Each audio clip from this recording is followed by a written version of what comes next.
CC రోడ్ల నిర్మాణ పనులను పరిశీలించిన ఎమ్మెల్యే శ్రీరామ్ రాజగోపాల్. జగ్గయ్యపేట పట్టణంలోని విలీనియంపేట 14వ వార్డులోని సిఆర్డీఏ మరియు 15వ ఫైనాన్షియల్ నిధులతో సుమారు 30 లక్షల వ్యయంతో నిర్మాణం జరుగుతున్న సీసీ రోడ్ల పనులను శాసనసభ్యులు శ్రీరామ్ రాజగోపాల్ ప్రత్యక్షంగా సందర్శించి పరిశీలించారు.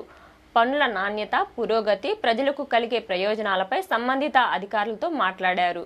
ఈ కార్యక్రమంలో councillor Nagirikanti Venkat, NSPDC canal chairman Eluri Gopalarao, మాజీ కౌన్సిలర్ మారేపల్లి శౌరి, మాజీ market yard director Mallela Kondaiah, TNTUC నాయకులు కర్ల జోజీ, విలియంపేట తెలుగుదేశం పార్టీ అధ్యక్షులు మల్లెల కనకరాజు తదితరులు పాల్గొన్నారు.